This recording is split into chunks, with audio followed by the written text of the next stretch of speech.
Good morning, everybody, and welcome back to the Bundesliga show brought to you by Over the Bar. We are returning, checking in for our first fantasy football show of the new year. So thank you very much for everyone that's tuning in. Rune, happy new year. Welcome back. How are you doing? Thank you. Happy New Year to you too, Rory. I'm very good. I spent the break recharging my batteries, but now I think the break has been more than long enough. So can't wait to see the ball rolling again in the Bundesliga now.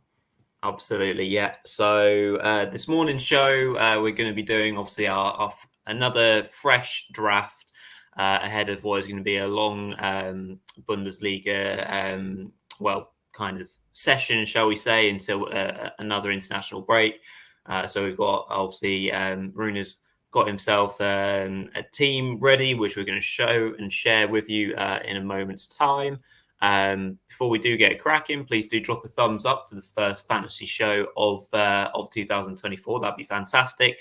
I'm sure many of you have got your questions locked and loaded. There's been a few that have been asked pre-show. We'll get through those.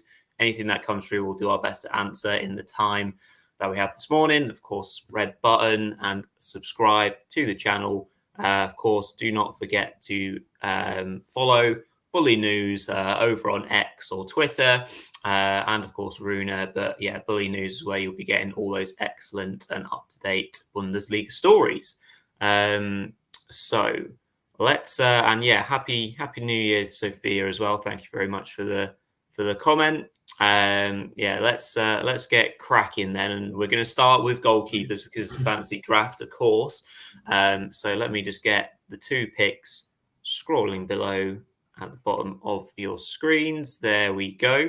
Rune, so yeah, over to yourself once more to get us going. Thank you. My two goalkeepers are Moritz Nicolas from Gladbach and Michael Cederer from Werder. At the moment, they are by far the two cheapest starting goalkeepers, costing a combined 2.8 million. So they free up a lot of money to invest in premium players at other positions.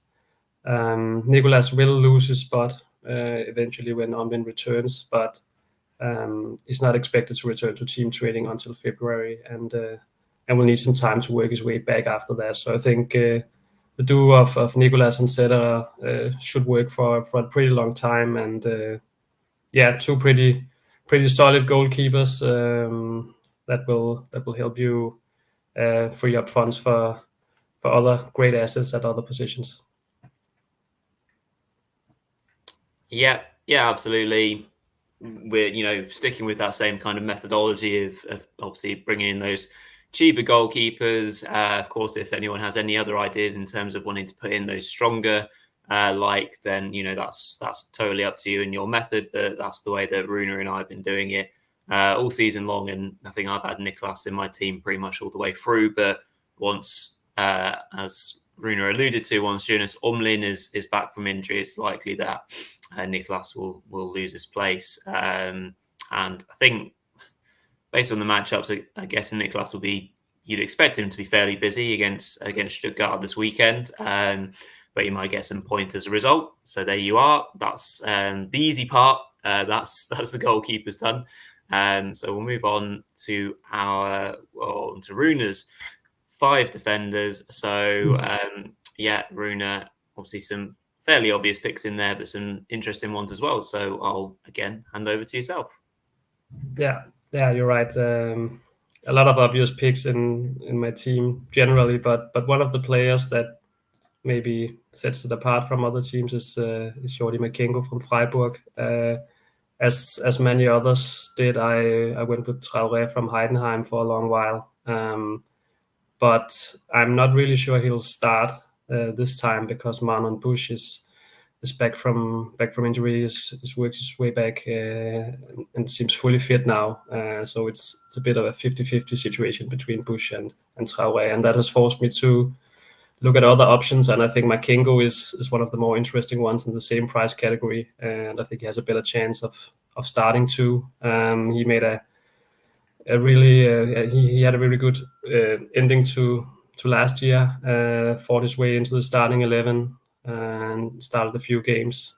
Missed the last one due to illness, but should be back in the starting lineup this time. Is predicted to start with Günther still out. Kübler is the guy competing with him to start, but looks like McKengo will get the nod. Obviously, he's on sale too, but you only save 0.2 million. But nevertheless, I think he's a good option in that price category.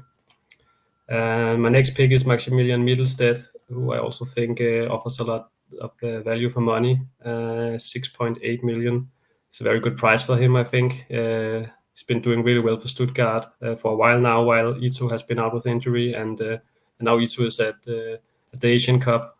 So Mittelstedt should keep his place for the weeks to come. I think Stuttgart are playing some really good football this season, and I beg them to continue doing that from the start of the new year. We'll see how they'll cope without Girassi, but I think Undao has shown in the past that he can fill in for him very well up front. And then Benjamin Henrichs, he's the fourth best performing defender so far in the game, only behind Raum, Grimaldo, and Frimpong. He's, as we can see here on the screen, he's on sale too. So I think it makes a lot of sense to get him this week. Save a lot of money by getting him in this time, and I think that. I think that would make me more inclined to get him than Raum, who would be the other guy I would consider. Leipzig have a pretty good fixture too against Frankfurt at home. And then finally, Grimaldo and Frimpong. I don't think I have to say much about those two guys. Not really a surprise that they make my team. The only question about them is who to pick as the star man, I think.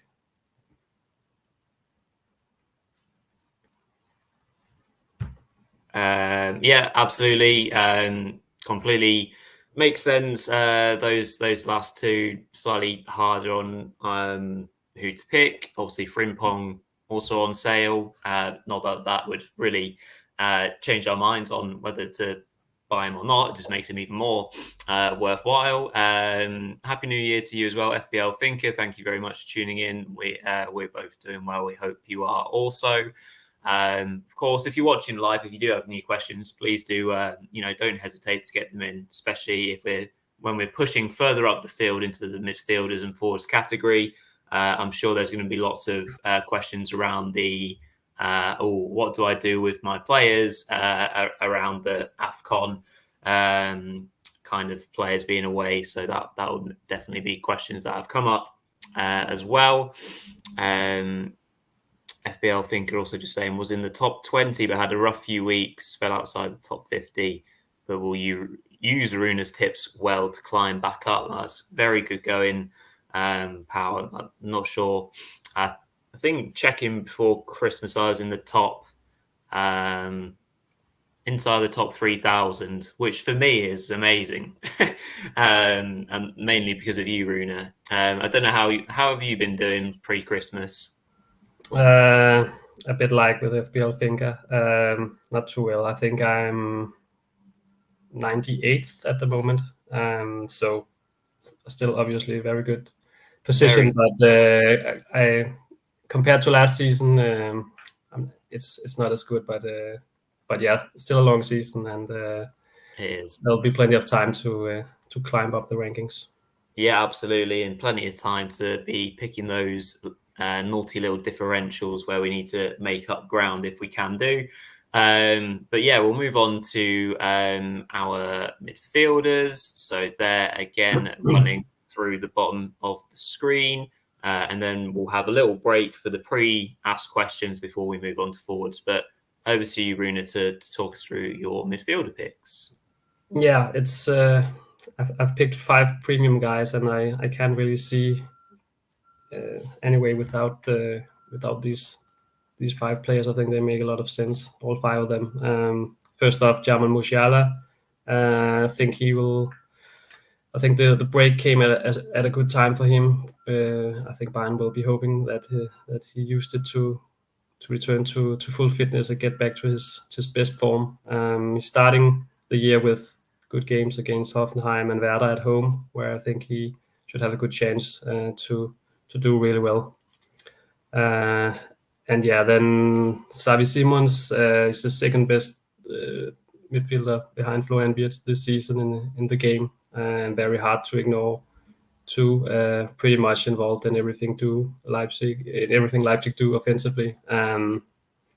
Yeah, always capable of pulling out something special out of the hat and can do well against any opponent. And yeah, Wirtz is a pretty self-explanatory inclusion too. Also picked Hoffman, went with the duo again. He had a bit of a dip in form towards the end of last year, I think, but I'm pretty confident he'll start delivering again. And then finally, Julian Brandt.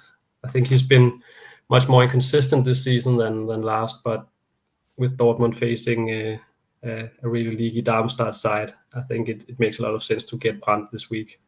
The only real alternative I would consider to these five guys is Kevin Stöger, who I think has been incredible for Bochum. And really consistent as well, but can't really fit him in with the other five guys taking the places. But he's a very good option too if you want someone else who's also a bit cheaper. Yeah, absolutely. 5 players that make absolute sense, as you can tell by their high ownership. Like you said, I think it'd be good timing for Musiala after having a nice full break. The Leverkusen duo is fairly obvious as well, and Brandt coming against Darmstadt will likely be able to create a lot. Couple of live questions, then we'll come to the questions that are asked prior to the show going live. First one is a very interesting one. I mean, from Hannes, opinions on Sancho, 15 million forward, maybe not for this week, but for the next ones when he is on sale. Yeah, I mean, my opinion, Hannes, for what it's worth, as obviously a Man United fan, having seen everything that's elapsed with Sancho, he's certainly not getting value for money from a £15 million forward, fantasy football-wise. And it's going to be so very interesting to see what the player actually produces on the pitch, because there's obviously talent there, and the Bundesliga definitely suited him well previously.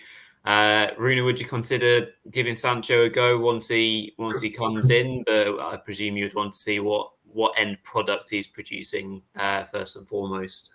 Yeah, not at the moment. I think it's a real shame that he's listed as a forward in the game. If he was a midfielder, he would be much more attractive. I don't really understand why he's a forward actually. When you compare him to the midfielders I just mentioned, I think he's playing a similar role to them rather than Kane, for example, or Patrick Schick. But then again, Sané is a forward too, so I think sometimes it's a bit random with how players are listed in the game. But I think the price is pretty high too. So obviously we'll see how he settles in, and he'll probably need some weeks to show his best form again. But at the moment he's not really a player I'd consider, and especially because he's a forward and quite expensive.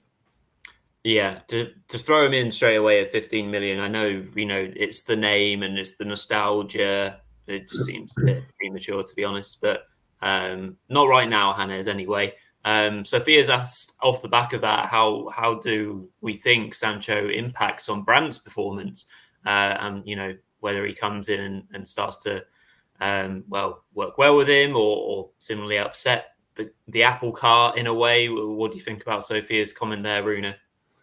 It could impact his performances. What's been reported in the German media is that he's probably more likely to have a negative impact on Marco Reus, because at least that's what's being reported. That Terzic plans to use him in a central role too. Sometimes that's part of his considerations. So in that way, it could impact Brandt as well, because Brandt usually plays in a central attacking role too. But I don't think Sancho will impact his performances in the sense that Brandt will be benched or anything like that. I think he's too important for that. I think at the moment Brandt is the most nailed-on player for Dortmund when we're talking attacking midfielders / wingers. Yep, absolutely. Next, there's quite a few live questions now, so we'll go through them. FBL Think are asking about Stoiger. Is he an essential pick? Never picked him before and lost his points. Rune, so what do you think about him being potentially essential for this weekend? As I said, I don't think he's essential, but I think it makes sense to consider getting him instead of Hoffmann, for example. That is a consideration that makes sense, especially if you're trying to differentiate yourself from others that you're playing against. He's been incredibly consistent, as I said, Stoiger, and pretty much always gets double digits. That's how it was in the first half of the season, at least. So yeah, he's been really amazing, but I don't think he's essential. I just think there are so many good options in midfield and that's the only reason why it's hard to fit him in, because he's certainly shown enough to justify a spot. Yeah, absolutely. Good question and mention here from Lawrence. Welcome back. Thank you very much, Lawrence. I know he's away from home and there are lots of good options, but what about Bester as a differential against Köln, of course, with Heidenheim obviously being in really good, really good touch before the break, and Bester being one of Heidenheim's best players. So what are your thoughts on throwing Bester in this weekend, Rune? I like Bester. He's had a really good season too. I just think at the moment I'd consider other options. But that being said, I can imagine him doing well against Köln. I think they will have a lot of problems in the second half of the season with the change of coach and the transfer ban and everything. It's not looking good for Köln. So definitely a good fixture for Heidenheim, and they could take advantage of the unrest at Köln. But yeah, depends on your budget, of course. But I think there are better options in midfield at the moment. Good stuff. One from Jay as well. Good morning, Jay. Thank you for the welcome back.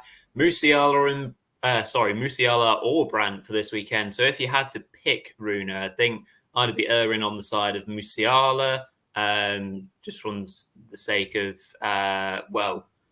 potential and the form that I've seen prior to Christmas. But by all means, shoot me down, Rune. Yeah, I think it's that's a difficult one, a difficult choice to make. I would lean towards Musiala as well, also because I back Bayern more than Dortmund to get a result. I think after all, Bayern have been more consistent than Dortmund. They've been getting some really strange results sometimes, so have Bayern. But still, I think I trust Bayern a bit more at home after all in that game. Yeah. Absolutely. Question in from Trial Bundesliga over on X. So I want to make sure I get this one in, of course.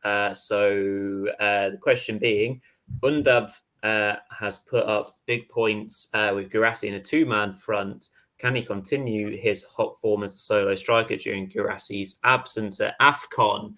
Well, I think straight away, Undav came in initially to start when Guirassy got that injury midway during the first part of the season, and obviously slotted in really well into that role before it became a two-man duo, and he earned his place before that even happened, really.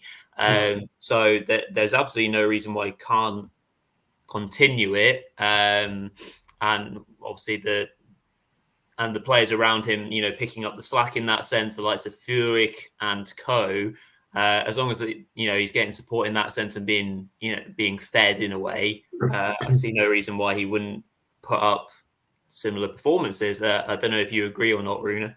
Yeah, I totally agree. And I also think that Jamie Lewling has looked quite good. Leading up to the second half of the season, he looked quite sharp in a friendly the other day and seemed to combine really well with Furyk and Millot Undao. So as you said, Rory, can't really see why he shouldn't continue that kind of form. Yeah, they obviously played very confidently against Greuther Fürth in a friendly, didn't they? They won 6-1. I think Mio got 2 as well.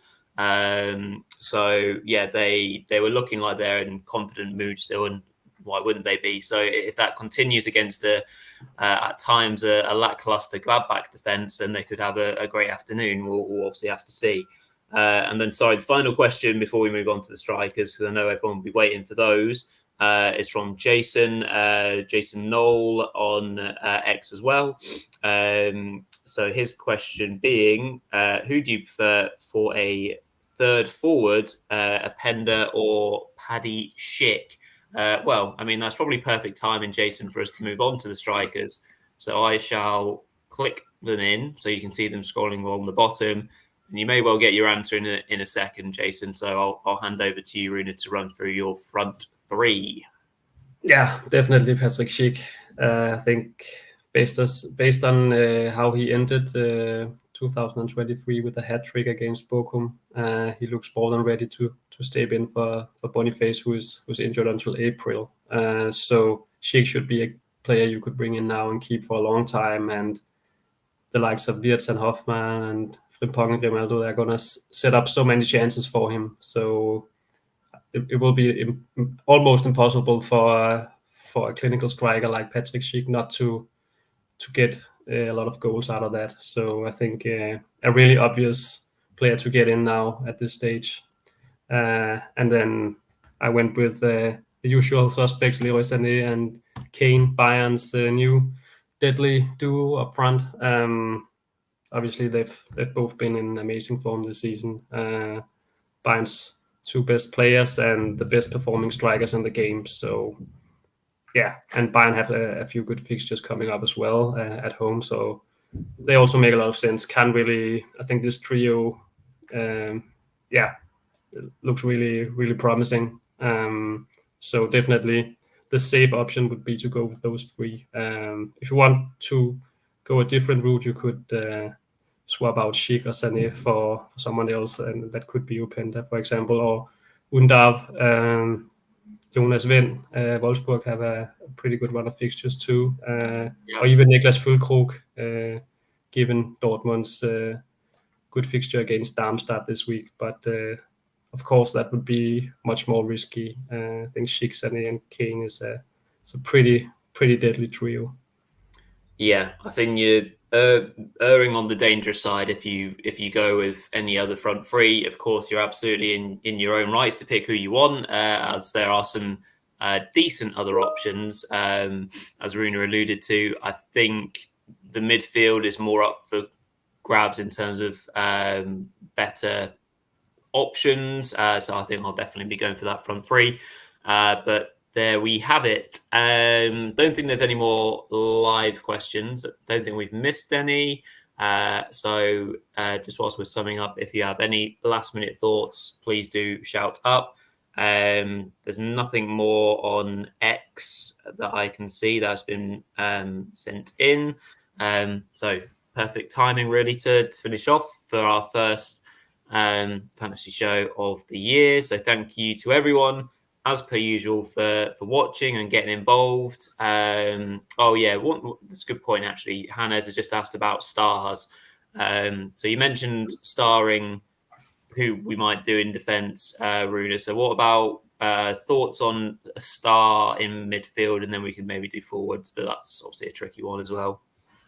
Yeah, in midfield I would probably go with either Musiala or Wirtz. I think they're the 2 main guys there. Up front, Kane makes a lot of sense, and at the back, probably go with Frimpong ahead of Grimaldo, just because of Frimpong's attacking role. He's so offensive. He's almost playing as a winger, and he's actually, even though he's scored a lot of goals, his XG number is actually higher than the amount of goals he scored, which is quite amazing, given he's a defender, at least on paper. So I think, but they're both great options, and somehow I always manage to pick the wrong one of them. But yeah, it's a bit of a coin toss at the moment, but a bit more inclined to go with Frimpong there. Yep, absolutely. Maybe we just need to just close our eyes and just randomly pick on our phones or something like that. It might save the agony of thinking, oh, I've picked the wrong one this week. But yeah, no, good stuff. So thank you, as I was saying, to everyone that's tuned in this morning. Great start to the year, loads of good questions, and hopefully everyone has a successful points haul this weekend. I hope you all enjoy the footy. Starting tonight, of course, Bayern Hoffenheim. If you're wondering about predictions, check out mine and Mark's thoughts from last night. Of course, our RÜCKRUNDE preview is also on YouTube and on podcasts. So again, if you want any last minute kind of thoughts, then please do jump on there. Again, as mentioned at the start, if you can give this show a thumbs up, that would be delightful. If you've got any questions, that if you're watching this whilst we're not live, of course, we'll try and pick them up before the Friday kickoff. That would be very enjoyable as well. But yeah, thank you, everyone. Thank you, Rune. And we'll see you on Monday night show. Thank you all. Bye.